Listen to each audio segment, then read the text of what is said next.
Hi, Wyatt White here at Artbeads in the beautiful northwestern part of the United States. It's gorgeous up here. I'm having a great time. Everybody here is wonderful, and we're moving right along to show you a great way to utilize beads that perhaps don't have the right size hole, and also how to finish the end of a piece of wire.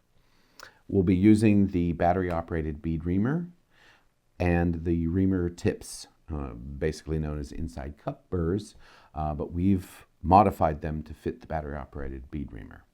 So, battery-operated bead reamer is a little motorized device. Uses two AA batteries. They are placed in here. There's a nice way to show you the direction of the batteries. They don't come with batteries, but it's pretty easy to put these in. So they just have a little design in here that shows you how to put the batteries in. If by chance it doesn't work, you probably put the batteries in the wrong direction. Then that just snaps in. Then there's a hasp, this little thing right here, and a little rubber gasket, and then the actual diamond-tipped reaming tip. Now, this tool will not drill a hole in a bead, but it will make an already existing hole bigger. So that then just gets placed inside here. The biggest mistake that people make with this is they don't use the tip in water. You must use the tip in water. The diamond abrasive is attached to this mandrel with a type of adhesive. If the adhesive heats up, and that means there's no lubrication on it to keep it cool, the adhesive fails and all the diamond grit falls off. You don't want that.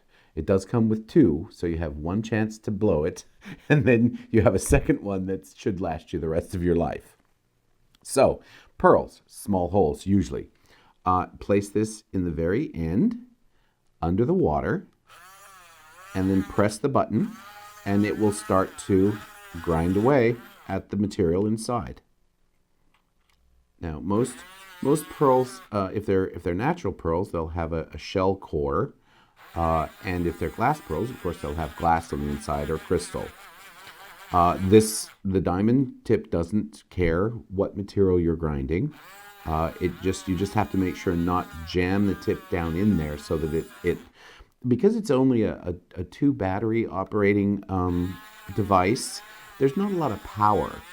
Instead, it has speed, and that speed, as it's spinning, will allow the diamond grit on the tip to do its job and get you a much larger hole in just a few, less than a minute usually, depending on the hardness of the inside of the bead. So, with just a little bit of time, we've got a much larger hole. So this piece of turquoise has a pretty small hole. I would like to put a piece of leather through that. So putting a piece of leather through means it needs to be a bigger hole. So place it in again there. Turquoise is pretty soft, so you can just let this do its job. And I'm just kind of pressing it in and then releasing it. What that does is it allows all of the grit that's being ground out to be pulled out and going into the water.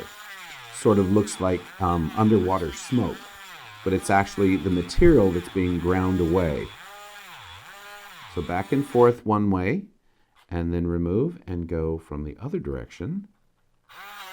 And you can see how quickly this tip is sinking into this bead and getting it to be bigger and bigger so that it would accommodate about a 2 millimeter piece of leather. Also, you always want to remember, if you're making the hole bigger, you want the stringing material to fill as much of it as possible, usually. Now, when I get it stuck, I just bring my finger up here like this and hold it and kind of just twist it to unstick it.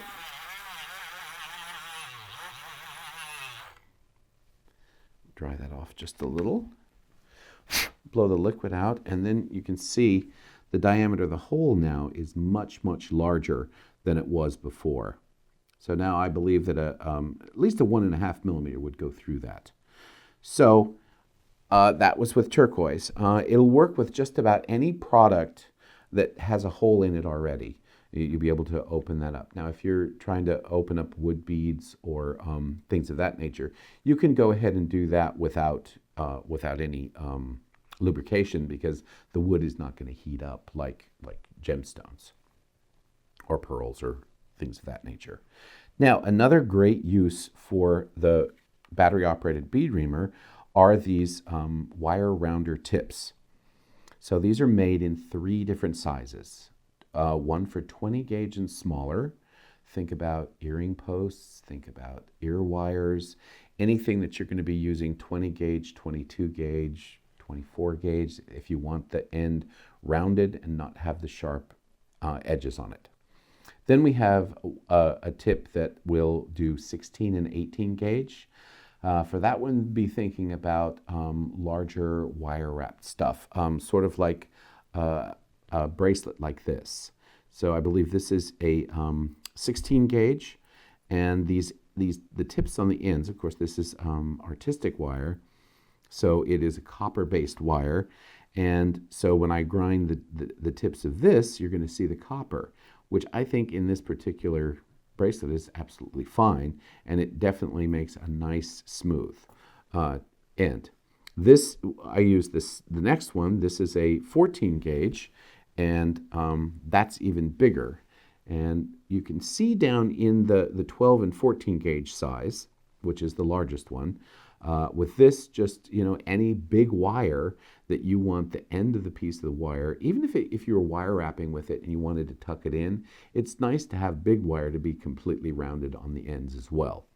And you'll be able to see inside of this that there is a sort of a swirl of indentations in there, that as that spinning goes, it's making a nice smooth ball.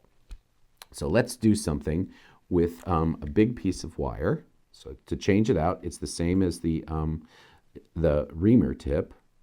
So you just put that in there, squeeze it, push this down in here, and then make sure that it's spinning so it's not wobbly. You want it to spin nice and smooth.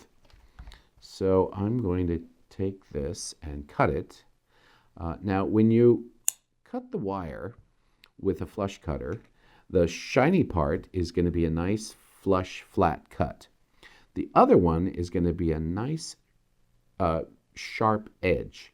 So that sharp edge is a little bit easier to knock off than the flat edge, because there's less surface for it to cut off. So I'm going to hold this, place this on the end, and show you what I mean. So that's going to hold just like that, and it has kind of a scream to it, but you know that something's going on inside there when you hear that. So now that's already got the sharp edge all the way off that knife edge, but it's not completely bald. You can keep going and get that balled off very nicely if that's what you want. If you just want that sharp edge knocked off, this is already ready to go. So you can, again, ball the whole thing. And by balling the whole thing, you would have to be working on this for a while. And I like to kind of just, if you notice, the tip of this, or the butt end of it, is just kind of circling at about a diameter of maybe a dime. And you just have to keep working that. And you can kind of see now it's beginning to ball it, and you can see more of the copper from underneath. So if you want a little less copper showing, just ream the very top of that knife edge. And if you want completely full ball, you have to start with something like this and then start grinding the whole thing around and down. So that's, and obviously this works exactly the same way on the smaller wires.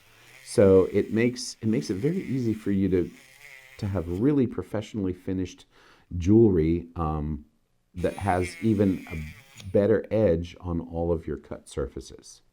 So the battery-operated bead reamer comes with the 2 reamer tips, and then the accessories would be the 20 gauge, the 16 and 18 gauge, and the 12 and 14 gauge. Thanks for watching, and I hope that this has helped you to make better jewelry.